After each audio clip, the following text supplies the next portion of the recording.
What's up everyone? Welcome back to the channel. Guys, fundamental हमारा हो गया है कंप्लीट। अब बारी है आज चेंज इन पीएसआर गुडविल को करने की। तो आप लोग सबसे पहले इस वीडियो में कॉन्सेप्ट्स रिवाइज करो। कॉन्सेप्ट्स के लिए मैं प्रीवियस कॉन्सेप्ट्स की ही वीडियो अटैच कर रहा हूं, उसको देखो, कॉन्सेप्ट्स अच्छे से रिवाइज कर लो। नेक्स्ट वीडियो जो आपके पास आएगी 6 बजे, उसमें मैं सारे के सारे क्वेश्चंस आपको इसके कवर करा दूंगा। तो बहुत बढ़िया तरीके से आपका पूरा ही काम कंप्लीट हो जाएगा। तो सबसे पहले कॉन्सेप्ट्स रिवाइज कर लो। Once you are done with concepts, आपको बढ़िया इंपॉर्टेंट क्वेश्चंस कराता हूं और ये चैप्टर भी आज समाप्त करते हैं। ठीक है, चलिए जल्दी से लेट्स बिगिन।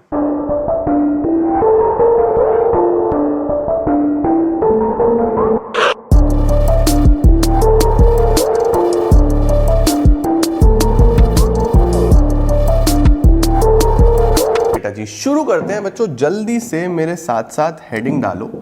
हमारे पास इस चैप्टर में मेनली दो कॉन्सेप्ट्स हैं, goodwill and change in profit sharing ratio.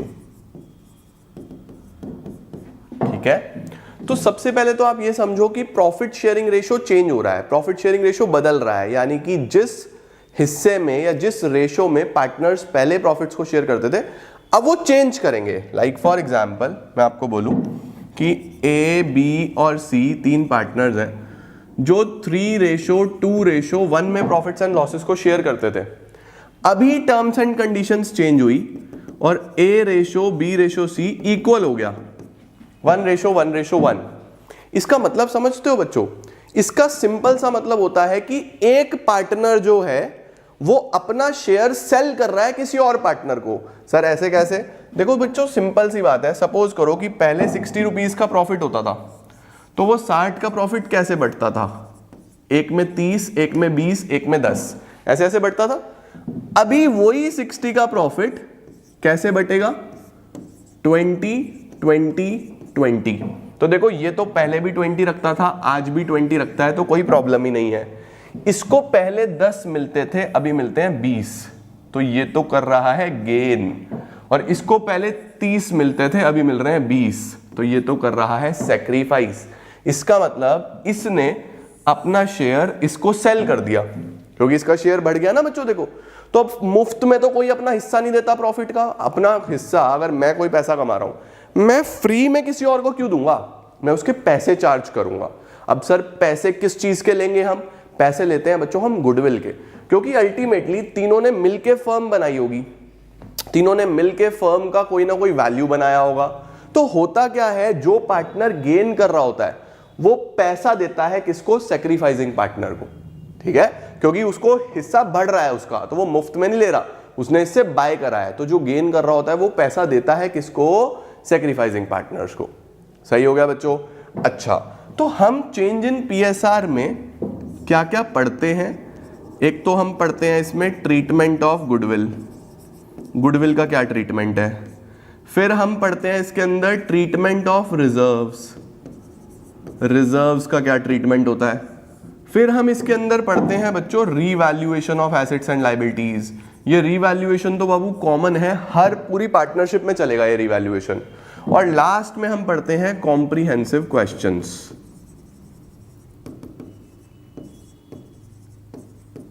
तो आज जो है बच्चों जी, मेनली पहले गुडविल को सीखेंगे और ये सारी चीजें साथ साथ हम करते चले जाएंगे। ठीक है, यहां तक का स्क्रीनशॉट ले लो।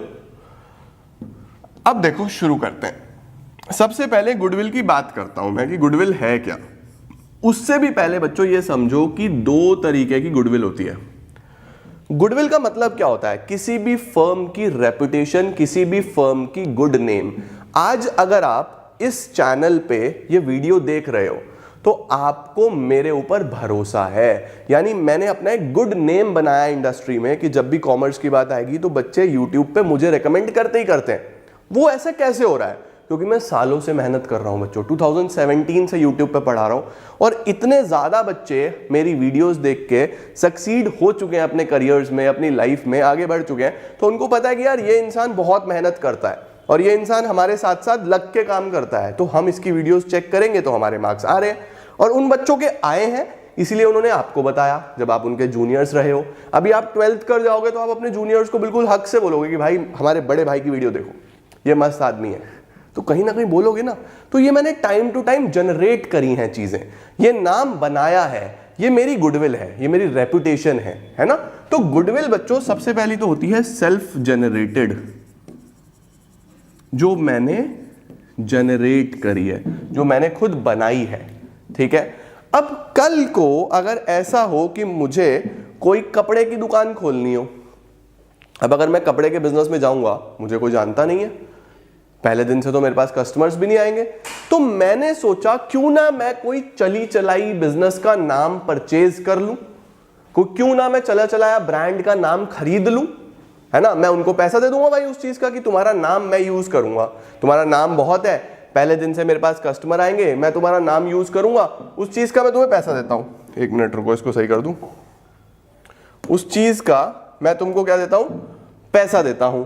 तो अगर हम किसी का नाम यूज करने का पेमेंट करते हैं, उसको हम बोलते हैं बच्चों परचेज्ड गुडविल।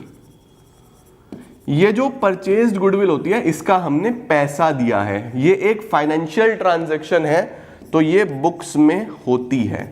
बुक्स का मतलब हमारी बैलेंस शीट की एसेट्स में दिखाई देती है। सेल्फ जनरेटेड बच्चों, मैंने अपनी गुडविल खुद बनाई है, ये मेरा नाम है, ये मेरा गुड नेम है, इसका मैंने किसी को कोई पैसा ना दिया ना लिया, तो ये वाली गुडविल हमारी बुक्स में नहीं होती, ये हमारी बुक्स में शो नहीं करी जाती, ठीक है। परचेज तो बहुत सिंपल है कि मैंने उस गुडविल का पैसा दिया है, मैंने वो गुडविल खरीदी है, तो पैसा दिया है तो मेरी बुक्स में आएगी ना एसेट्स में, लेकिन ये तो मैंने खुद बनाई है, ये मेरी बुक्स में नहीं आती बच्चों, ठीक है। अब सर अगर मुझे गुडविल कैलकुलेट करनी हो कि गुडविल की वैल्यू क्या है, मेरी खुद की क्या वैल्यू है, अगर मुझे कैलकुलेट करना हो तो मैं कैसे करूंगा, इसका स्क्रीनशॉट ले लिया, ठीक है। अब देखो कैलकुलेशन ऑफ गुडविल बच्चों, गुडविल कैलकुलेट करने के हमारे पास 1 2 3 4 5 मेथड्स होते हैं। सबसे पहले को बोलते हैं average profit method, average profit method. दूसरा इसी के साथ जुड़ा हुआ है वेटेड एवरेज प्रॉफिट मेथड। तीसरा होता है सुपर प्रॉफिट मेथड।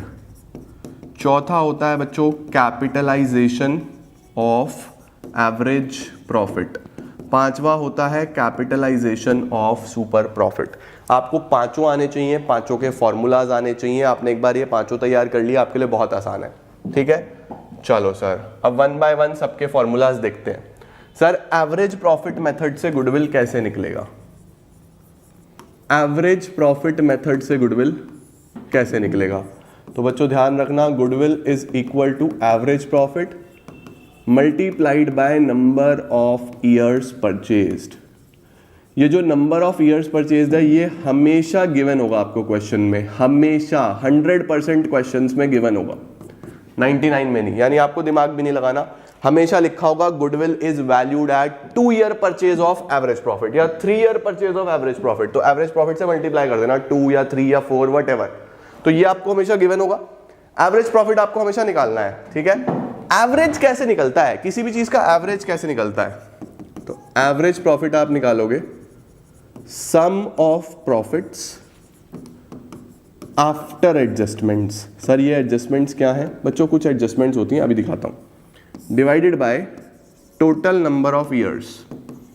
सपोज हम 3 साल का एवरेज कर रहे हैं, पहले साल 10,000, फिर 12,000, फिर 13,000, तो 10 + 12 + 13 डिवाइड बाय 3। 4 साल का कर रहे हैं, सपोज 10, 12, 14, 16, तो 10,000 + 12,000 + 14,000 + 16,000 डिवाइडेड बाय 4। अब ये जो 10, 12, 14, 16 लिया है ना बच्चों, ये आफ्टर एडजस्टमेंट्स होना चाहिए। तो सर ये एडजस्टमेंट्स हैं क्या? बेटा ये एडजस्टमेंट्स में सबसे पहला आता है एबनॉर्मल लॉस। अगर बेटा जी किसी साल कोई एबनॉर्मल लॉस हुआ, आग वगैरह लग गई, तो आग वगैरह लगने से मेरा प्रॉफिट अननेसेसरीली कम हो गया होगा ना, वो मेरे बिजनेस की वजह से नहीं है, वो मेरी एक्टिविटीज की वजह से नहीं है, वो तो एबनॉर्मल है, वो गलती से हो गया।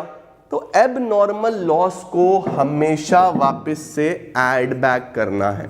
आप प्लस कर दोगे कि भैया ये तो गलती से हो गया, ठीक है। ऐसे ही बच्चों एडजस्टमेंट होता है एबनॉर्मल गेन। लॉटरी वगैरह लग गई, एबनॉर्मल गेन्स नॉर्मल मेरे बिजनेस से नहीं हुए, लेकिन मेरा प्रॉफिट बढ़ गया इनसे, इससे भी गलत गुडविल निकल जाएगी, क्योंकि मुझे प्रॉफिट चाहिए सही प्रॉफिट, एक्यूरेट प्रॉफिट, तभी मेरी गुडविल भी एक्यूरेट निकलेगी। तो अगर प्रॉफिट में अब नॉर्मल लॉस है, यानी कोई ऐसा घाटा है जो जनरली नहीं होता, तो उसने प्रॉफिट कम किया होगा, वापस से जोड़ो। अगर मेरे प्रॉफिट में कोई ऐसा गेन है जो कि अब नॉर्मल है, नॉर्मली नहीं होता, उसने मेरे प्रॉफिट को बढ़ा दिया होगा, घटाओ उसको, इसको हम माइनस करेंगे।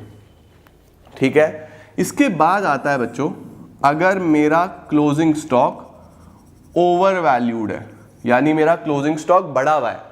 तो बच्चों अगर मेरा क्लोजिंग स्टॉक बढ़ा हुआ है, ध्यान रखना क्लोजिंग स्टॉक और प्रॉफिट का सीधा सीधा रिश्ता होता है। तो अगर क्लोजिंग स्टॉक बढ़ा हुआ है तो मेरा प्रॉफिट भी बढ़ा हुआ होगा, सही करने के लिए माइनस करेंगे। और अगर मेरा क्लोजिंग स्टॉक अंडर वैल्यूड है, अंडर वैल्यूड का मतलब कम लिखा हुआ है, तो मेरा प्रॉफिट भी कम लिखा हो गया होगा, सही करने के लिए ऐड बैक करेंगे, प्लस करेंगे। ठीक है, चौथी एडजस्टमेंट होती है ओपनिंग स्टॉक ओवर वैल्यूड। बच्चों अगर ओपनिंग स्टॉक बढ़ा हुआ है, ध्यान रखना ओपनिंग स्टॉक में जो रिलेशन होता है वो रिवर्स होता है। ओपनिंग स्टॉक बढ़ा हुआ है तो प्रॉफिट घटा हुआ है, सही करने के लिए प्लस करो। और अगर ओपनिंग स्टॉक अंडर वैल्यूड है, ओपनिंग स्टॉक कम है, इसका मतलब प्रॉफिट बढ़ा हुआ है, सही करने के लिए घटा दो।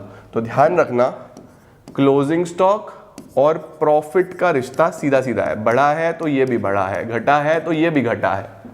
सही है, अगर ये गलती से बढ़ा दिया, ये गलती से बढ़ा दिया, इसका मतलब प्रॉफिट भी बढ़ा हुआ है, तो सही करने के लिए घटा दो। अगर ये गलती से घटा दिया तो प्रॉफिट भी घटा हुआ है, तो सही करने के लिए बढ़ा दो, ध्यान रखना। और ओपनिंग स्टॉक और प्रॉफिट में रिवर्स रिलेशन होता है, ये बढ़ा हुआ है तो ये घट गया, ये घटा हुआ है तो ये बढ़ गया, आपको सही करना है ये फिलहाल। ठीक है, इसके बाद एक एडजस्टमेंट आता है capital expenditure charged to revenue expenditure, capex charge to revex. Capex का मतलब बच्चों मैंने कोई बिल्डिंग खरीदी, बिल्डिंग कहां जानी थी, बैलेंस शीट में जानी थी, मैंने गलती से रेवेन्यू में लिख दी, P&L में लिख दी, इसका मतलब मैंने खर्चे में लिख दी।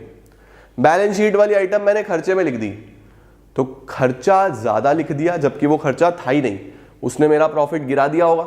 तो सही करने के लिए क्या करना पड़ेगा, उसको ऐड बैक करना पड़ेगा।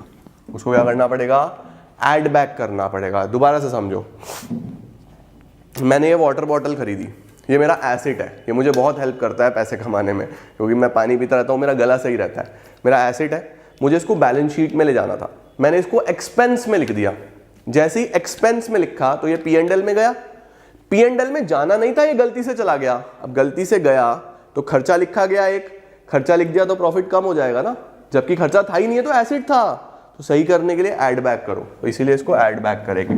अब बच्चों जब इसको ऐड बैक करूंगा यानी खर्चे से हटाऊंगा तो ये अपनी सही जगह पे जाएगा, सही जगह यानी बैलेंस शीट में जाएगा, तो इस पर डेप्थ तो लगेगा, वो खर्चा है। तो इससे रिलेटेड जो डेप्रीसिएशन है, इससे रिलेटेड जो डेप्रीसिएशन है वो माइनस ही होगा, डेप्रीसिएशन माइनस ही होगा।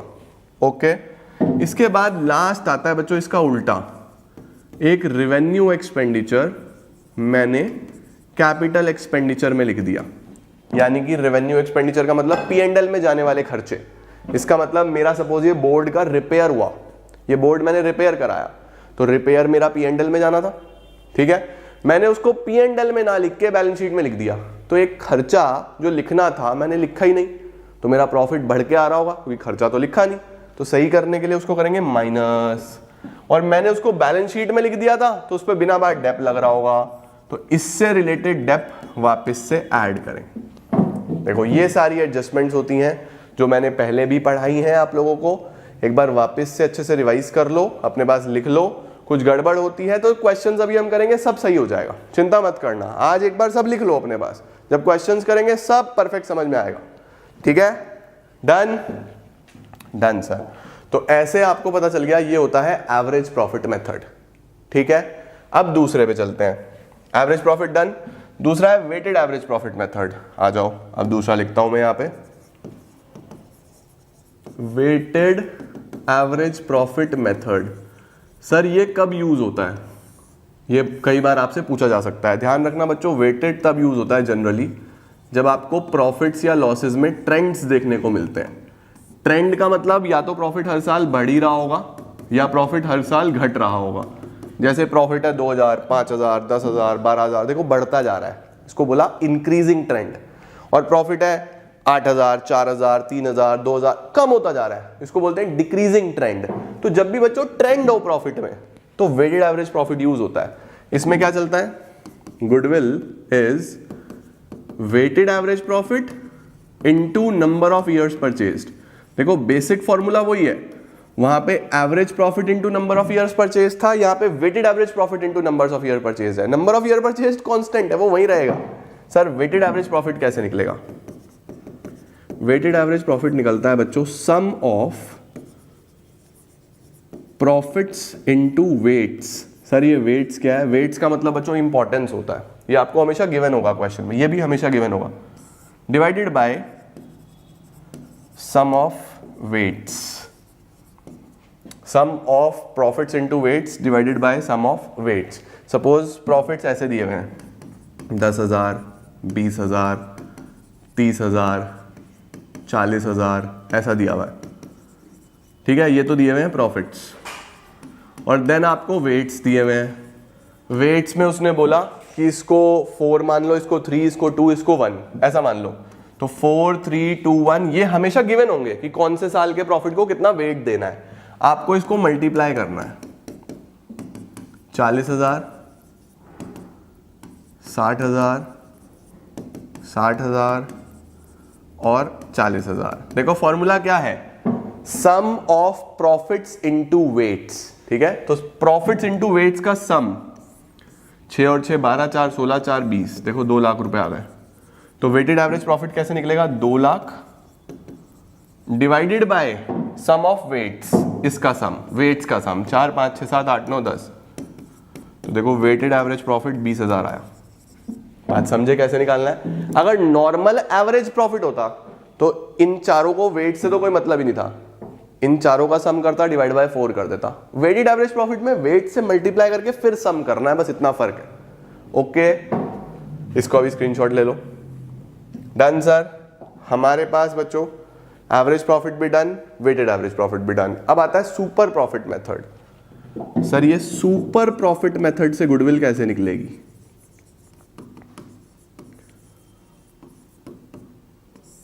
बच्चों सुपर प्रॉफिट मेथड में हमको क्या करना है, goodwill is equal to super profit into number of years purchased. Super profit into number of years purchased. Number of years purchased फिर से गिवन होंगे, ठीक है। सुपर प्रॉफिट कैसे निकलता है? Average profit minus normal profits. Super का मतलब होता है बच्चों एक्स्ट्रा पैसा कितना कमा रहे हो आप। जैसे फॉर एग्जांपल आपके आसपास कोई क्लोथिंग ब्रांड है जो वही शर्ट 700 की बेच रहा है और नॉर्मली वही शर्ट आपको 500 की मिल जाती है। तो नॉर्मली 500 की मिलती है, वो बेचता है 700 की, तो 200 रुपए एक्स्ट्रा कमा रहा है ना, उसको सुपर प्रॉफिट बोलते हैं। ये वही फर्म कमा सकती है जिसकी गुडविल हो, है ना। तो हम क्या बोलेंगे, super profit is average minus normal. अब एवरेज प्रॉफिट कैसे निकलता है ये तो आप जानते हो। नॉर्मल प्रॉफिट कैसे निकलेगा? नॉर्मल प्रॉफिट के लिए बच्चों आपको चाहिए कैपिटल एम्प्लॉयड। इसको हम बच्चों कैपिटल एम्प्लॉयड भी बोलते हैं, इसको हम कैपिटल इन्वेस्टेड भी बोलते हैं। कितना पैसा लगा हुआ है ना भाई, तुमने जितना कैपिटल लगाया है, multiplied by normal rate of return. Normal rate of return ये क्वेश्चन में हमेशा गिवन होगा, डिवाइडेड बाय 100, ठीक है। सपोज ऐसा दिया हुआ है कि NRR 10% है, आपने 10 लाख रुपए लगाए हैं, तो 10 लाख का 10% एक नॉर्मल प्रॉफिट आ जाएगा कि 10 लाख लगा के एक नॉर्मल फर्म 1 लाख रुपया कमाती, 10 लाख का 10%, 1 लाख कमाती ना, तो वो मेरा नॉर्मल प्रॉफिट आ गया। एवरेज प्रॉफिट हमेशा दिया हुआ होगा या आप निकाल लोगे, आपको निकालना आता है, फिर आपको सुपर प्रॉफिट मिल जाएगा, ठीक है। अब यहां पे बच्चों जो सवाल अटकता है वो अटकता है कि कैपिटल एम्प्लॉयड कैसे निकलता है। सर कैपिटल एम्प्लॉयड के लिए बच्चों ध्यान रखना, हमारे पास 2 अप्रोच है, या तो एसेट साइड से निकलेगा, एसेट साइड अप्रोच, या फिर लाइबिलिटी साइड अप्रोच। ठीक है, एसेट साइड से क्या करना है आपको, एसेट साइड से आपको निकालना है capital employed is equal to, पहले इधर लिख लेते हैं, लाइबिलिटी साइड से लिख देते हैं। आपको क्या करना है, total of capitals plus reserves and surplus, जितने भी रिजर्व्स वगैरह दिए हुए हैं, सरप्लस दिए हुए हैं, वो जोड़ लो। और एसेट साइड से कैसे निकलता है, एसेट्स माइनस लाइबिलिटीज। एसेट में से लाइबिलिटी हटा दूं तो कैपिटल ही आता है ना, क्लास 11th में पढ़ा है ना। तो या तो एसेट्स माइनस लाइबिलिटी कर देना, या फिर total capital plus reserves and surplus. Done है बच्चों, जल्दी से नोट डाउन करो। तो बच्चों ये हमारे मेन फॉर्मूलाज हैं जो किस में यूज होंगे, ये सारे कैपिटल एम्प्लॉयड निकालने में यूज होंगे और सुपर प्रॉफिट मेथड में हेल्प करेंगे। ठीक है, जल्दी से एक बार इनको भी, आज सारे फॉर्मूलाज हमें याद कर लेने हैं। आज का काम यही है, सारे फॉर्मूलाज अच्छे तरीके से लिख लिख के याद कर लो बच्चों। ठीक है, सॉर्टेड हो गया सर ये। एवरेज हो गया, वेटेड एवरेज हो गया, सुपर हो गया। अब बचा कैपिटलाइजेशन। हेडिंग डालेंगे कैपिटलाइजेशन मेथड। कैपिटलाइजेशन मेथड बच्चों दो तरीके से होता है। देखो अभी तक आपने जितना भी गुडविल निकाला, नाम क्या था, average profit, weighted average profit, super profit, तीनों में प्रॉफिट्स की मदद से निकलता था। इसका नाम है कैपिटलाइजेशन। तो कैपिटलाइजेशन का मतलब इसमें कैपिटल की मदद से गुडविल निकलेगा। ठीक है, capitalisation of average profit, capitalisation of super profit. तो यहां पे तो बहुत सिंपल है, goodwill is equal to super profit into 100 upon normal rate of return. NRR मतलब नॉर्मल रेट ऑफ रिटर्न। और इसमें क्या होगा, goodwill is equal to capitalised value minus capital employed. Capitalised value minus capital employed. अब capitalised value जो है बच्चों वो कैसे निकलती है, capitalised value is equal to average profit into 100 upon NRR। और कैपिटल एम्प्लॉयड कैसे निकलता है वो आप जानते ही हो, नीचे मैंने अभी लिखवाया है आपको। कैपिटल एम्प्लॉयड आप या तो वही sum of capitals plus reserves and surplus करके निकाल सकते हो, या फिर आप एसेट्स माइनस लाइबिलिटीज करके निकाल सकते हो। ऐसे आपका कैपिटल एम्प्लॉयड आ जाएगा। तो कैपिटलाइज्ड वैल्यू में से कैपिटल एम्प्लॉयड हटाओ तो गुडविल आएगी, सिंपल। डन है बच्चों जी, क्लियर है क्या ये बात, बढ़िया हो गया, परफेक्ट सर, परफेक्ट। ये भी सॉर्टेड है जी। देखो ये हमारे सारे फॉर्मूलाज होते हैं, average profit, weighted average profit, super profit, capitalisation. ठीक है, अब बच्चों हेडिंग डालो ट्रीटमेंट ऑफ गुडविल। बस फिर हम सीधा कल से क्वेश्चंस चालू करेंगे। Treatment of goodwill. Treatment of goodwill बच्चों दो तरीके की गुडविल है, दोनों का सीखना है आपको। ठीक है, सबसे पहले तो सेल्फ जनरेटेड गुडविल का ट्रीटमेंट। सर ये सेल्फ जनरेटेड, ध्यान रखना, आपको कभी भी बैलेंस शीट में नहीं होगी। अगर गुडविल बैलेंस शीट में है तो फिर वो सेल्फ जनरेटेड नहीं है। ऑलवेज रिमेंबर वो परचेज्ड गुडविल है। परचेज्ड गुडविल हमेशा कहां पे होगी, बैलेंस शीट में, एसेट्स में। ये आपको बैलेंस शीट के एसेट्स में दिखाई देगी क्योंकि हमने इसका पैसा दिया यार, बुक्स में आएगी वो। मेरी खुद की गुडविल बुक्स में नहीं आती। ये आपको कहां दिखेगी, ये आपको एडजस्टमेंट्स में मिलेगा। ये आपको एडजस्टमेंट्स में मिलेगा और ऐसे लिखा होगा गुडविल ऑफ द फर्म। या तो गिवन होगा या फिर आपको बोलेगा कैलकुलेट करो कि goodwill of the firm is valued at 2 year purchase of super profit, 2 year purchase of average profit, 2 year purchase of weighted average profit, निकालो, है ना। और इसको क्या बोलेगा, इसको बोलेगा goodwill already appearing in the books. ये कभी आपको कैलकुलेट नहीं करनी पड़ेगी, ये आपको हमेशा दी होगी, already appearing in the books. ठीक है सर, इसका क्या ट्रीटमेंट है, इसका ट्रीटमेंट है बच्चों एक journal entry gaining to sacrificing. Gaining partner का capital account debit to sacrificing partner का कैपिटल अकाउंट। सर ये एंट्री क्यों हुई? बच्चों देखो मैंने आपको अभी चैप्टर शुरू किया था तभी बताया था कि जो पार्टनर गेन करेगा वो पेमेंट करेगा। पेमेंट करेगा किस चीज की? भाई उसने एक हिस्सा खरीदा है किसी से, तभी तो गेन कर रहा है, तभी तो उसका शेयर बढ़ रहा है क्योंकि उसने हिस्सा खरीदा है। तो ये गेन करेगा, ये पेमेंट करेगा किसको? सैक्रिफाइसिंग पार्टनर को। इसको पैसा मिल रहा है तो ये क्रेडिट हो रहा है। जिसको भी पैसा मिलता है वो क्रेडिट होता है, जो पैसा देता है वो डेबिट होता है। तो गेनिंग टू सैक्रिफाइसिंग एंट्री हो गई। परचेज्ड में क्या करेंगे? परचेज्ड में जो बच्चों गुडविल हमने ऑलरेडी खरीदी हुई होती है ना, जब भी रेशियो चेंज होगा या एडमिशन भी होगा, रिटायरमेंट भी होगा, डेथ भी होगा, कुछ भी होगा, हम इस गुडविल को बुक्स में से राइट ऑफ कर देते हैं, बुक्स में से हटा देते हैं। बुक्स में से हटा रहा हूं मैं, एक एसेट को कम कर रहा हूं। एसेट को कम करने का मतलब क्रेडिट होगा। सर डेबिट क्या होगा? पार्टनर्स कैपिटल अकाउंट डेबिट होगा बच्चों। सर कौन से partners? Old partners. Old partners, old ratio. Always remember, purchased goodwill को तो shoot at site. Shoot at site. Shoot at site का मतलब देखते ही बुक्स में से हटाओ, देखते ही गोली मार दो, सीधा सीधा लोड करो, उड़ा दो। शूट एट साइट, बुक्स में से हटा दो। तो जो भी गुडविल आपको बैलेंस शीट की एसेट्स में दिख रही है उसको ऑलरेडी अपीयरिंग गुडविल बोलते हैं। और पूरी पार्टनरशिप में बच्चों यही करना है, आपको उसको बुक्स में से हटाना है। एंट्री क्या बनेगी? Old partners capital account debit to goodwill, old partners old ratio में। और जो आपकी खुद की गुडविल है उसकी एंट्री हमेशा gaining to sacrificing, gaining partner debit to sacrificing, G to S बोलता हूं मैं शॉर्ट में इसको, जी डेबिट टू एस। तो this is the calculation and treatment of goodwill बच्चों जो हमने सीखा है।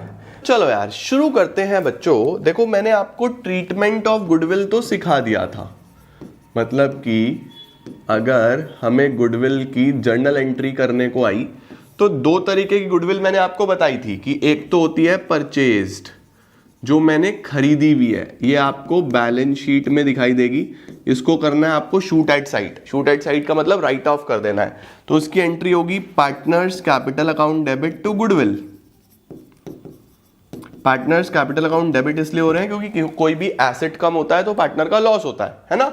और जो मेरी खुद की सेल्फ जनरेटेड गुडविल है जिसका मैंने वैल्यूएशन भी करना सीखा एवरेज प्रॉफिट से, सुपर प्रॉफिट से, कैपिटलाइजेशन से, है ना, उसके लिए हम लोग हमेशा एंट्री करेंगे गेनिंग डेबिट टू सैक्रिफाइसिंग। जो पार्टनर गेन कर रहा होगा उसको डेबिट करूंगा, जो पार्टनर सैक्रिफाइस कर रहा होगा उसको क्रेडिट करूंगा।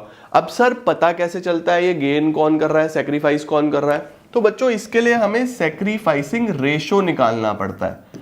सैक्रिफाइसिंग रेशो का फॉर्मूला होता है, पूरा ही लिख देता हूं, old ratio minus new ratio. आपको क्वेश्चन में ना change in profit sharing ratio, ये चैप्टर है, इसमें दोनों रेशो दिए हुए होंगे, पुराना भी और नया भी। जैसे दिया हुआ है कि एबीसी 3 पार्टनर है 3:1 में, अभी उनका रेशो चेंज होके 1:1 हो गया, तो पुराना भी नया भी दिया होता है। तो आप इस तरीके से कैलकुलेट करते हो।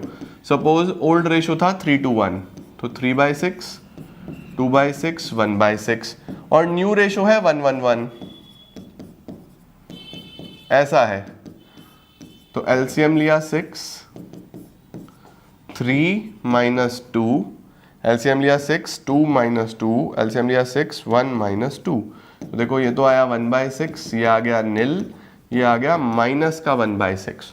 तो सर पता कैसे चलता है कि कौन गेन कौन सैक्रिफाइस? तो बेटा इसको ध्यान से देखो, पहले मैंने ओल्ड लिखा है फिर मैंने न्यू लिखा है। तो पहले 3 हिस्से मिलते थे, अब 2 मिलते हैं। पहले ओल्ड फिर न्यू ना, कम हो गया सैक्रिफाइस। पहले भी 2 अब भी 2, नील। पहले 1 अब 2, गेन कर गया।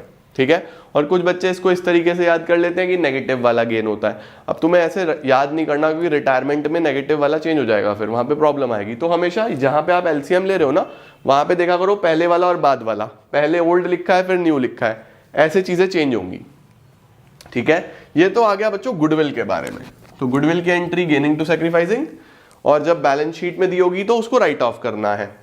अब हम देखते हैं treatment of reserves. Treatment of reserves and accumulated profits and losses. Sir ये क्या होते हैं रिजर्व्स और एक्यूमुलेटेड प्रॉफिट्स एंड लॉसेस? बच्चों देखो, फर्म ने ना अपने फ्यूचर को सिक्योर करने के लिए कुछ पैसा जोड़ा होता है, कुछ पैसा अपने पास सेव किया होता है। तो सर वो पैसा कहां पे आता है? देखो बच्चों, फर्म ने जो पैसा सेव किया होता है ना, वो आपको लाइबिलिटी में दिखाई देंगे रिजर्व्स के नाम से, जैसे जनरल रिजर्व हो गया, जैसे वर्कमैन कंपनसेशन रिजर्व हो गया, इन्वेस्टमेंट फ्लक्चुएशन रिजर्व हो गया। तो ये जो लाइबिलिटी में आपको दिखाई दे रहे हैं, ये सारे रिजर्व्स हैं, ठीक है। इसी तरीके से बच्चों आपको प्रॉफिट एंड लॉस का बैलेंस भी दिखाई दे सकता है कि यहां पे आपको पी एंड एल लिखा मिल जाए, पी एंड एल इधर भी लिखा मिल सकता है। तो जो पी एंड एल एसेट में लिखा मिल रहा है ना बच्चों, इसको हम डेबिट बैलेंस बोलते हैं, और डेबिट बैलेंस का मतलब होता है लॉस। और जो पी एंड एल आपको लाइबिलिटी में दिखा मिल रहा है, इसको हम क्रेडिट बैलेंस बोलते हैं, और क्रेडिट बैलेंस का मतलब होता है प्रॉफिट। अब कई बच्चों को यह डाउट होता है कि सर लाइबिलिटी कैसे हो सकती है प्रॉफिट हमारा? बेटा देखो, फर्म को अगर प्रॉफिट हुआ तो फर्म ने ये प्रॉफिट पार्टनर्स में डिस्ट्रीब्यूट करना है। जब तक वो पैसा पार्टनर्स को नहीं मिलेगा, फर्म की लाइबिलिटी हुई या नहीं हुई कि फर्म ने पार्टनर का पैसा अपने पास रखा हुआ है, अभी तक डिस्ट्रीब्यूट नहीं करा, तो फर्म की लाइबिलिटी हुई ना, इसीलिए लाइबिलिटी में आता है प्रॉफिट। और जो लॉस होता है वो एसेट क्यों है? क्योंकि पार्टनर से पैसा लेना है, फर्म को अभी तक ये पैसा मिला नहीं है, इसीलिए वो क्या बन गया? एसेट बन गया। तो ध्यान रखना, अगर आपको एसेट्स में दिया हुआ है पी एंड एल, तो समझ जाना वो डेबिट बैलेंस है यानी लॉस है। लाइबिलिटी में दिया हुआ है तो समझ जाना क्रेडिट बैलेंस है यानी प्रॉफिट है, ठीक है। अच्छा, अब सुनो बच्चों, इसको समझने की कोशिश करना। पहले तो आप मतलब समझ गए कि रिजर्व्स क्या है और एक्यूमुलेटेड प्रॉफिट्स एंड लॉसेस क्या है। एक्यूमुलेटेड का मतलब पिछले साल के जो हमने अभी तक डिस्ट्रीब्यूट नहीं करे, इतना समझे। अब एक बात और समझो मेरी, एज्यूम करो कि एबीसी इक्वल पार्टनर्स थे, इक्वल पार्टनर्स थे, और इन्होंने रिजर्व बनाए थे 60,000 रुपए के, 60,000 रुपीज के रिजर्व बनाए थे, ठीक है। कैसे कैसे बनाए थे? ए ने 20,000 रुपए लगाए थे, बी ने भी 20,000 रुपए कंट्रीब्यूट करे थे, और सी ने भी 20,000 रुपए कंट्रीब्यूट करे थे। भाई 60,000 के रिजर्व्स बनाए अगर, तो ए बी सी ने ऐसे ऐसे पैसा कंट्रीब्यूट कर दिया, है ना। अब हुआ क्या बच्चों, थोड़े टाइम के बाद, साल बाद, 2 साल बाद, 5 साल बाद, इन्होंने प्रॉफिट शेयरिंग रेशो चेंज करा। चेंज क्यों करा? उसके मल्टीपल रीजंस हो सकते हैं। कोई पार्टनर कम टाइम दे रहा है, या फर्म में नहीं आ सकता, या वो साथ साथ कुछ और भी बिजनेस कर रहा है तो उसका समय वहां जा रहा है, या मल्टीपल रीजंस हो सकते हैं। तो प्रॉफिट शेयरिंग रेशो इन्होंने चेंज कर दिया। तो ये जो पहले वाला हो गया, ये बन गया ओल्ड रेशो, और जो अब आएगा वो बन जाएगा न्यू रेशो। तो वो क्या बना? ए रेशो बी रेशो सी, 3:2:1, ये एज्यूम कर लो न्यू रेशो है। अब देखो बच्चों, अगर रिजर्व सपोज आज की डेट पे फर्म बंद हो जाती है, पार्टनरशिप फर्म डिसॉल्व हो जाती है सपोज आज की डेट में, तो आज तो सब कुछ इस रेशो में चल रहा है, 3:2 में चल रहा है। तो उस हिसाब से तो ए को रिजर्व का 30,000 रुपए मिलेगा, बी को 20,000 रुपए मिलेगा, सी को 10,000 रुपए मिलेगा। तो यहां पे बी तो ओके होगा, बी बोलेगा ठीक है यार, मैंने 20,000 रुपए रिजर्व्स में कंट्रीब्यूट करे थे, मुझे 20 मिल भी गए, I am good at it, कोई प्रॉब्लम नहीं है, मैं तो खुश हूं। लेकिन लड़ाई होगी इन दोनों में। ए बोलेगा भाई मैंने लगाए थे 20, मिल गए मुझे 30, बल्ले बल्ले हो गई ये तो, बल्ले बल्ले, शावा शावा, मजा आ गया, ठीक है। लेकिन सी जो है वो रू रू करेगा, लगाए थे 20, मिल रहे हैं 10, तो ये तो नुकसान हो रहा है। तो ये लड़ाई झगड़ा ना हो ए और सी के बीच में, हमारा चिंटू और अंकित अंकित नया आ गया आज, हमारा चिंटू और अंकित आपस में लड़े ना, ये लड़ाई ना करें। तो इस केस में हम लोगों ने क्या एक नियम बनाया, हमने नियम बनाया कि भाई साहब इस रिजर्व के 2 ट्रीटमेंट हो सकते हैं, ये रिजर्व को 2 तरीके से ट्रीट किया जा सकता है। सबसे पहला, और जो जनरल चलेगा ही चलेगा, जनरली ऐसा ही करते हैं हम, 99% ऑफ द क्वेश्चंस में हम यही करेंगे। वो क्या ट्रीटमेंट है बच्चों? वो ट्रीटमेंट है भाई डिस्ट्रीब्यूट कर दो रिजर्व्स को और प्रॉफिट्स एंड लॉसेस को इन ओल्ड रेशो। भाई जिसने जितना जितना रिजर्व बनाया था ना, जब भी रेशो चेंज हो रहा हो उसको उतना उतना दे दो कि भैया तुम अपना अपना पैसा घर ले जाओ। तो इसने 20,000, इसने 20,000, इसने 20,000 बनाया था। जब भी रेशो चेंज हो रहा है इसको 20 20 20 दे दो, बात खत्म। हम सिंपली 20,000 डिस्ट्रीब्यूट कर देंगे, कोई लड़ाई झगड़ा ही नहीं है, खत्म। तो मैक्सिमम क्वेश्चंस में, मेजॉरिटी ऑफ द क्वेश्चंस में आपको यही करना है पूरी पार्टनरशिप में। रिजर्व्स का ट्रीटमेंट पूरी पार्टनरशिप में, कल हम एडमिशन करेंगे, रिटायरमेंट करेंगे, डेथ करेंगे, डिसोल्यूशन करेंगे, पूरी पार्टनरशिप में बच्चों रिजर्व्स को ऐसा ही करना है। क्या करना है? डिस्ट्रीब्यूट करना है। ठीक है, इस चीज का ध्यान रखना। उसके बाद क्या होगा बच्चों जी, दूसरा तरीका क्या है? दूसरा तरीका यह होता है जब क्वेश्चन बोले when reserves are not to be distributed. भाई जनरली तो डिस्ट्रीब्यूट हो जाता है कि रिजर्व्स घर ले जाओ, लेकिन कई बार पार्टनर्स आपस में डिसाइड करते हैं कि यार अभी पैसा जुड़ा हुआ है तो जुड़े रहने दो ना, क्यों बांटते हो, क्यों लड़ाई झगड़े के चक्कर में अपनी सेविंग्स खराब करते हो, पैसा बहुत मुश्किल जुड़ता है, जुड़ा हुआ है जुड़े रहने दो। तो फिर ये आपस में डील कर लेते हैं कि भाई देख, मैंने लगाए 20 थे, इस रेशो के हिसाब से मुझे 10 मिल रहे हैं, तो मेरे 10,000 आप दे दो ना, मुझे 10,000 दे दो, मैं लड़ाई नहीं करूंगा, 10,000 मेरे आज दे दो, 10,000 जब भी फर्म बंद होगी मैं तब ले लूंगा, तो मेरे पूरे 20 आ जाएंगे मेरे पास। और आपको 10,000 एक्स्ट्रा मिल रहे हैं तो आप 10,000 इनको पे कर दो। तो हम ये ट्रीटमेंट करते हैं कि जो गेन कर रहा है ए गेन कर रहा है ना, तो ए से हम पैसा लेंगे, पैसा लेने का मतलब डेबिट कर दो, ये 10,000 रुपए दे देगा किसको? सी को, जो सेक्रीफाइस कर रहा है। कितना पैसा? 10,000 रुपए। तो ये भी लड़ाई खत्म। देखो 10,000 रुपए दे के इनका 60,000 का रिजर्व बच गया, वो वहीं का वहीं है। तो जो पार्टनर गेन कर रहा है उससे पैसा ले लो, जो सेक्रीफाइस कर रहा है उसको पैसा दे दो रेशो चेंज होने की वजह से। तो सर ये तो गुडविल जैसी एंट्री हो गई। बिल्कुल सेम बच्चों। अगर रिजर्व नहीं बटने, क्वेश्चन में बोलेगा, अगर क्वेश्चन ने कुछ नहीं बोला तो बांटोगे, तो यहां पे एंट्री क्या होगी?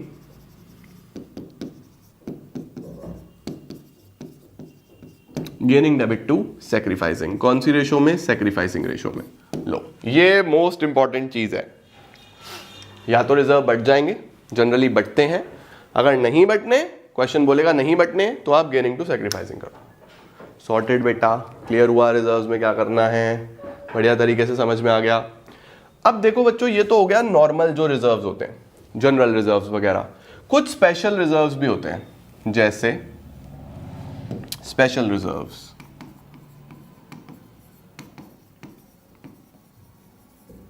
जैसे वर्कमैन कंपनसेशन रिजर्व। ये क्या है? What is workman compensation reserve? क्या होता है वर्कमैन कंपनसेशन रिजर्व?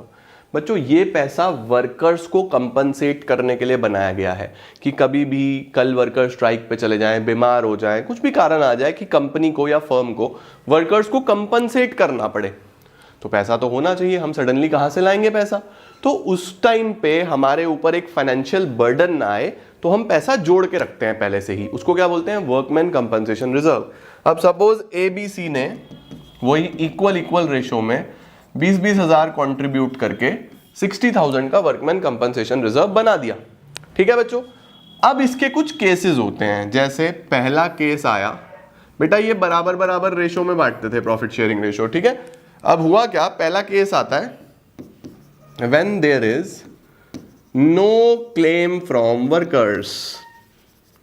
वर्कर्स ने बच्चों कोई क्लेम ही नहीं मांगा, यानी कि आपने वर्कमैन कंपनसेशन रिजर्व बनाया जरूर था, लेकिन कोई सिचुएशन ऐसी आई ही नहीं कि हमें वर्कमैन कंपनसेशन रिजर्व को वर्कर को देना पड़े। तो अब रेशो तो चेंज हो रहा है, तो रिजर्व का ट्रीटमेंट तो करना है। तो इस रिजर्व का क्या करें बच्चों? तो जो जनरल ट्रीटमेंट होता है वो क्या कर देंगे? क्या करेंगे? डिस्ट्रीब्यूट कर देंगे रिजर्व को। सर रिजर्व की डिस्ट्रीब्यूशन की क्या एंट्री होती है? आ जाओ मैं आपको ऊपर एक बार लिखवा दूं। ये रिजर्व की अगर डिस्ट्रीब्यूट नहीं करने तब तो ये एंट्री होती है, लेकिन नॉर्मली डिस्ट्रीब्यूशन की क्या एंट्री होती है बच्चों? एंट्री होती है रिजर्व्स अकाउंट डेबिट। अगर प्रॉफिट है तो वो भी P&L का प्रॉफिट। प्रॉफिट का मतलब होता है बेटा क्रेडिट बैलेंस। प्रॉफिट है तो वो भी बटेगा ना। टू किसको मिल जाएगा? ओल्ड पार्टनर्स को।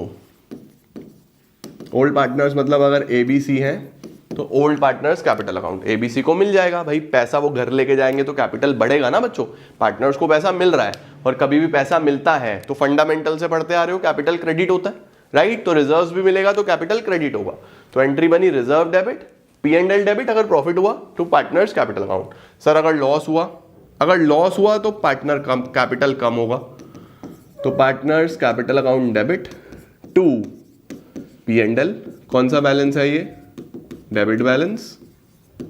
एंड टू बच्चों कई बार एसेट साइड में ना कोई डेफर्ड रेवेन्यू एक्सपेंडिचर होता है जैसे एडवर्टीजमेंट सस्पेंस वगैरह, तो वो भी राइट ऑफ कर देते हैं हम, तो उसको भी यहीं लिखेंगे टू एडवर्टीजमेंट सस्पेंस। लो ध्यान रखना इस तरीके से एंट्री होती है। रिजर्व्स पार्टनर को मिलेंगे तो पार्टनर क्रेडिट होगा क्योंकि पैसा मिल रहा है, और जब हम लॉस में जाएंगे तो फिर डेबिट हो जाएगा। ये बेसिक एंट्रीज हैं। ये सब किस रेशो में होना है, ओल्ड पार्टनर्स ओल्ड रेशो में। सैक्रिफाइसिंग रेशो में कब होगा, अगर रिजर्व नहीं बांटना, एडजस्टमेंट एंट्री करनी है तो, ठीक है। चलो डन। अब देखो अगर WCR में ऐसा ही है कि कोई क्लेम नहीं है, देयर इज नो क्लेम, अगर बच्चों वर्कर्स की तरफ से कोई क्लेम नहीं है तो क्या बस WCR पार्टनर्स घर ले जाए, है ना। तो एंट्री बनेगी WCR debit to A to B to C, इनकी कैपिटल अकाउंट में लिख देना। A's capital, B's capital, C's capital. तो 60,000 रुपये तीनों ले जाएंगे, 20,000 ये ले जाएगा आपने, 20,000 ये ले जाएगा आपने, और 20,000 ये ले जाएगा आपने।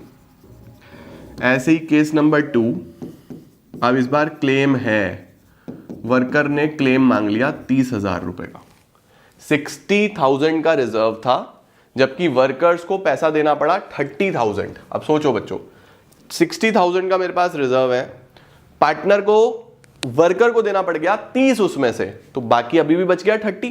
भाई 30 तो वर्कर ले गए, 30 अभी भी बचा, तो हम क्या करेंगे, WCR डेबिट तो होना ही होना है क्योंकि रेशो चेंज होगा तो कोई भी रिजर्व आपकी बुक्स में नहीं रहेगा, वो तो सब हटेगा ही हटेगा। तो WCR डेबिट तो होगा ही होगा। WCR debit to provision for workman compensation claim, पूरा लिखना बच्चों। WCR debit to provision for workman compensation claim. देखो 60,000 का था, 60 में से 30,000 रुपये वर्कर्स के लिए निकाल दिए, बाकी जो बच गए वो पार्टनर्स घर ले जाएंगे। ए का कैपिटल, बी का कैपिटल, सी का कैपिटल। 10,000 ए के लिए, 10,000 बी के लिए, 10,000 सी के लिए। देखो ऐसा हो, WCR debit to provision for workman compensation claim to A to B to C. 60 में से 30 का वर्कर्स के लिए निकाल दिया, बाकी पार्टनर्स अपने अपने घर ले जाएंगे, ठीक है। तीसरा केस क्या बनता है, अगर क्लेम ही पूरा 60 का हो जाए बच्चों, सोचो 60 का रिजर्व था और 60 ही वर्कर्स को देना पड़ा, तो पार्टनर्स के लिए तो कुछ भी नहीं बचेगा, है ना। तो तब क्या एंट्री बनेगी, WCR debit to provision for workman compensation claim, पूरे 60,000 रुपये वर्कर्स के नाम के निकाल के अलग रख दिए। इस बार घर कुछ नहीं जाएगा, ठीक है, ओके। फोर्थ केस क्या बनता है, अगर क्लेम हो 90,000 रुपये का। लो पहले तो स्क्रीनशॉट लो। अगर क्लेम 90 का हो जाए, सर क्लेम 90 का क्या मतलब है, क्लेम 90 का मतलब है कि हमारे पास 90,000 रुपये वर्कर ने मांग लिए, तो अब क्या करें। देखो रिजर्व तो सिर्फ 60 का है, WCR तो 60 का है, और पैसा कितना मांग लिया, to provision for workman compensation claim हो गया 90, तो 30,000 रुपये बच्चों कम पड़ गए। 30,000 रुपये की एक लाइबिलिटी एक्स्ट्रा अराइज हो गई। तो बच्चों कभी भी कोई लाइबिलिटी एक्स्ट्रा अराइज हो जाए या लाइबिलिटी कम हो जाए, ऐसे ही कोई एसेट बढ़ जाए या एसेट कम हो जाए, तो इसको रिकॉर्ड करने के लिए हम एक नया अकाउंट बनाते हैं जिसको बोलते हैं रीवैल्यूएशन अकाउंट। अगला टॉपिक वही है हमारा। तो अगर कभी भी कोई एसेट या लाइबिलिटी का वैल्यू सडन चेंज होता है या इस तरीके से चेंज होता है, तो उसको रिकॉर्ड करने के लिए हम रीवैल्यूएशन अकाउंट बना के चलते हैं बच्चों जी। तो रीवैल्यूएशन अकाउंट खोलना पड़ेगा जिसमें हम सारे के सारे ये एक्स्ट्रा लाइबिलिटी या लाइबिलिटी कम होना ये सब रिकॉर्ड करते हैं। तो देखो यहाँ पे डिफरेंस डेबिट साइड में आ रहा है ना, तो हम डेबिट में लिखेंगे 30,000 रुपये। ये अपने आप में एक लॉस है, एक लाइबिलिटी बढ़ रही है। हमारे पास 60 का रिजर्व है जबकि पे 90 करने हैं, तो 30,000 की एडिशनल लाइबिलिटी या लॉस है ना। सारे एक्सपेंसेस लॉसेस डेबिट होते हैं, तो हम यहाँ पे रीवैल्यूएशन डेबिट करेंगे, रीवैल्यूएशन डेबिट करेंगे 30,000। अब ये जो एक्स्ट्रा पैसा 30,000 रुपये देने हैं, क्योंकि मेरे पास तो 60 थे, पैसा मांग लिया 90, तो आपको डिफरेंस दिख गया 30 का। ये पैसा कौन लेके आएगा? ये पार्टनर्स को देना पड़ेगा भाई। जब रिजर्व घर लेके जा रहे हो तो ज्यादा पैसे की जरूरत है, तो लेके भी आओ। तो ये लेके भी आएंगे, तो लेके आएंगे तो इनका कैपिटल कम होगा। ए का कैपिटल डेबिट, बी का कैपिटल डेबिट, सी का कैपिटल डेबिट टू रीवैल्यूएशन, क्योंकि हम इनके कैपिटल अकाउंट में से डिडक्ट करेंगे अब इसको। 30,000 रुपये बच्चों, 10 ये, 10 ये और 10 ये। देखो सब कुछ ओल्ड रेशो में हो रहा है, ध्यान रखना। सैक्रिफाइसिंग या न्यू रेशो में कुछ नहीं करना, सब कुछ ओल्ड रेशो में ही होता है। ओके, लो चलो जल्दी से इसका भी स्क्रीनशॉट ले लो। सारे के सारे केसेस एक जगह आ पाएंगे क्या?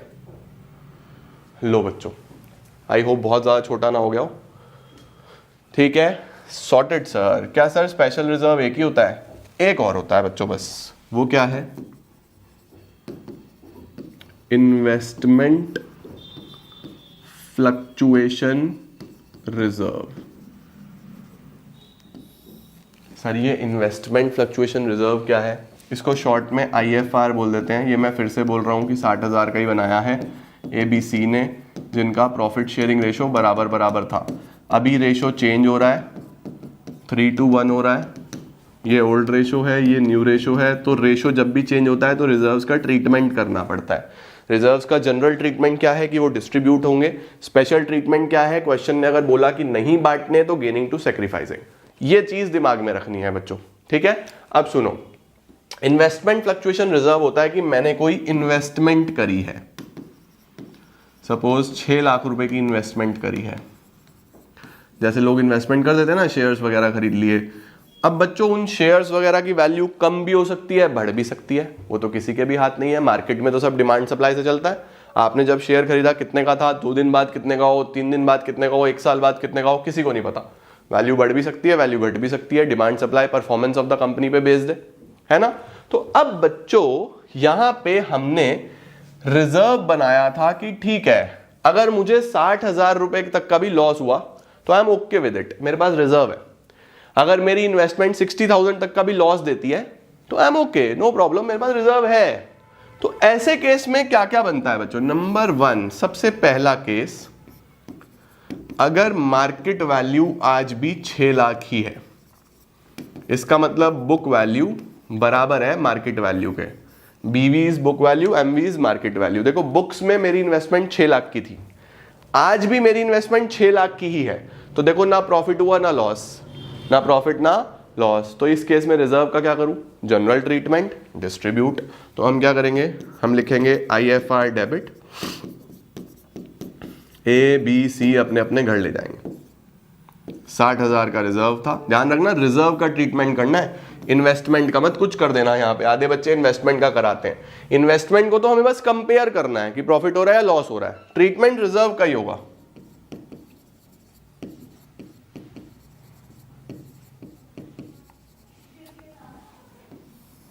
अब आओ केस 2 पे। अगर मार्केट वैल्यू हो जाए 570, सोचो हमने 6 लाख रुपए इन्वेस्ट करे थे, आज उसका वैल्यू 570 हो चुका है। तो बच्चों 6 लाख इन्वेस्ट किए थे, वैल्यू 570 हो गया, तो मेरा लॉस हो रहा है मोटा मोटा 30,000 रुपए का। 30,000 के लॉस के लिए तो ये रिजर्व बनाया था। तो हम लिखेंगे IFR डेबिट 60,000। इन्वेस्टमेंट कितने से कम हो गया? To investment. बेटा इन्वेस्टमेंट को क्रेडिट करने का मतलब समझते हो? एसेट क्रेडिट में कम होता है। एसेट का नेचर होता है कि वो डेबिट में बढ़ता है और क्रेडिट में कम होता है। तो देखो क्रेडिट करने का मतलब कम किया मैंने इन्वेस्टमेंट को, 30,000 से कम कर दिया। बाकी अब देखो 60,000 में से 30,000 रुपए तो यहाँ यूटिलाइज हो गए, जो बाकी बचे वो पार्टनर घर ले जाएंगे। बिल्कुल सेम क्लेम जैसा ही है, बस यहाँ पे इन्वेस्टमेंट लिखते हैं, वहां पे provision for workman compensation claim लिखते हैं। ठीक है, बाकी डिस्ट्रीब्यूट हो जाएंगे। एंट्रीज बहुत अच्छे से याद कर लेना बेटा जी। तीसरा केस, अगर मार्केट वैल्यू 540 हो जाए। सोचो बच्चों 6 लाख रुपए इन्वेस्ट करे थे, आज 540 हो गए हैं, तो 60,000 रुपीज का हमारा कहीं ना कहीं लॉस आ रहा है। 60,000 रुपए का हमारा लॉस आ रहा है। तो 60,000 के लॉस के लिए तो मैंने रिजर्व बनाया हुआ है। तो मैं करूंगा IFR debit to investment 60,000 60,000 sort हो गया। ठीक है। केस नंबर 4, अगर मार्केट वैल्यू 5-10 हो जाए, सोचो बच्चों, मैंने 6 लाख इन्वेस्ट किए थे और आज हो गया वो 5,10,000 रुपए का, तो 90,000 रुपीज का लॉस हो रहा है, 90,000 का लॉस हो रहा है। मेरे पास रिजर्व कितने का है? मेरे पास रिजर्व तो बस 60 का ही है, और मेरे पास जो लॉस हुआ है टू इन्वेस्टमेंट वो 90,000 का हुआ है, तो फिर से 30,000 रुपए की एक्स्ट्रा लाइबिलिटी या एक्स्ट्रा लॉस अराइज हो गया। कोई भी एक्स्ट्रा लॉस अराइज होता है तो वो कहां पे लिखा जाता है? एक नया अकाउंट खुलता है जिसको बोलते हैं रीवैल्यूएशन। तो रीवैल्यूएशन अकाउंट डेबिट करूंगा 30,000 रुपीज से, और रीवैल्यूएशन से ये होने वाला लॉस कौन बेयर करेगा? पार्टनर्स ही बेयर करेंगे। तो A debit, B debit, C debit to revaluation. 10,000 ये झेलेगा, 10,000 ये झेलेगा, 10,000 ये झेलेगा, 30,000 रुपए बच्चों रीवैल्यूएशन में जाएंगे। सही है। एक लास्ट केस होता है, केस नंबर 5, जिसमें मार्केट वैल्यू बढ़ जाए, 660 हो गई या 690 कर लो। अब सोचो बच्चों, मैंने इन्वेस्ट किया था कितना? 6 लाख, वैल्यू हो गई 690, बढ़ भी तो सकती है, जरूरी थोड़ी ना कि कम होगी। तो मुझे तो प्रॉफिट हो गया इस बार, मजा आ गया, ये तो बल्ले बल्ले हो गई। तो जब भी बच्चों बल्ले बल्ले हो जाए, यानी जब भी प्रॉफिट हो जाए, तो पहले तो सारा रिजर्व घर ले जाए, क्योंकि उसकी तो जरूरत ही नहीं है। रिजर्व की जरूरत तब पड़ेगी अगर लॉस हो, लॉस हुआ ही नहीं तो घर ले जाओ। तो IFR debit to A to B to C। पहले तो 60,000 रुपए घर ले जाएंगे, 20 20 और 20, पहले तो ये घर ले गए। ठीक है। उसके बाद बच्चों हमारे पास जो ये एक्स्ट्रा हुआ है, एसेट का वैल्यू डेबिट में बढ़ता है, तो मैं लिखूंगा इन्वेस्टमेंट डेबिट। कितने से बढ़ा? 90,000 से, टू रीवैल्यूएशन। देखो आज तक लॉसेज आए तो रीवैल्यूएशन को डेबिट करा, अब प्रॉफिट हुआ तो रीवैल्यूएशन क्रेडिट होगा।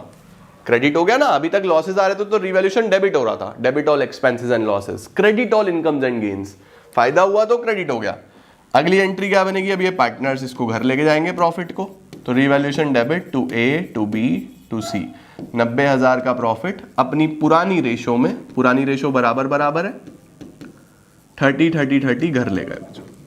सबसे पहला काम रिजर्व को डिस्ट्रीब्यूट करा, दूसरा इन्वेस्टमेंट पे होने वाले प्रॉफिट को रिकॉर्ड करा, तीसरा उस प्रॉफिट को डिस्ट्रीब्यूट करा। ऐसे मेरे प्यारे बच्चों IFR के 5 केसेस बनते हैं।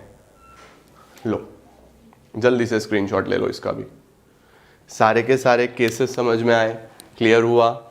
What is this revaluation account?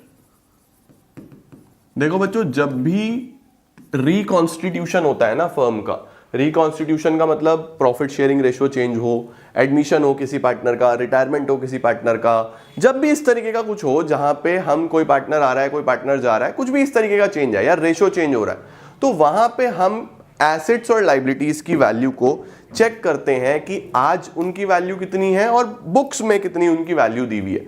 तो हम लोग जब इस वैल्यू को डिफरेंशिएट करते हैं या जब हम चेक करते हैं तो हमें पता लग जाता है कि एसेट आज की डेट में बढ़ा है या कम हुआ है, लाइबिलिटी बढ़ी है या कम हुई है। तो बच्चों इन एडजस्टमेंट्स को करने के बाद कि अगर किसी एसेट का वैल्यू बढ़ा है या लाइबिलिटी का वैल्यू बढ़ा है या एसेट का वैल्यू कम हुआ है या लाइबिलिटी का वैल्यू कम हुआ है, तो इनको एडजस्टमेंट्स को जब हम करते हैं तो हमारे पास या तो प्रॉफिट या फिर लॉस निकल के आता है, क्योंकि आज से तो प्रॉफिट शेयरिंग रेशियो चेंज हो रही है, तो हमारे एसेट्स और लाइबिलिटीज भी आज की वैल्यू पे होने चाहिए। तो हम उस प्रॉफिट या लॉस को भी ओल्ड पार्टनर्स ओल्ड रेशियो में ही डिस्ट्रीब्यूट कर देते हैं, क्योंकि आज के बाद तो सब कुछ न्यू रेशियो में होगा, है ना। तो हम लोग क्या करते हैं, आज की डेट पे लेके आते हैं एसेट्स और लाइबिलिटीज को, और उन पे जितना भी प्लस या माइनस हुआ है उस प्रॉफिट या लॉस को हम ओल्ड पार्टनर्स ओल्ड रेशियो में बांट देते हैं। सर इसको हम दिखाते कैसे हैं? देखो बच्चों, एक अकाउंट बनता है जिसका नाम है रीवैल्यूएशन अकाउंट। अब इस अकाउंट में क्या होता है, ये एक नॉमिनल अकाउंट है, तो क्रेडिट में सारे फायदे आएंगे और डेबिट में सारे एक्सपेंसेस लॉसेस आएंगे। तो लॉस कब होगा? देखो बच्चों, लॉस होगा अगर किसी एसेट की वैल्यू कम हुई हो, या तो एसेट की वैल्यू कम हुई हो या फिर किसी लाइबिलिटी की वैल्यू बढ़ रही हो। तो भाई या तो एसेट का वैल्यू कम हो गया या लाइबिलिटी का वैल्यू बढ़ गया तो नुकसान होता है फर्म को, सीधी सीधी सी बात है।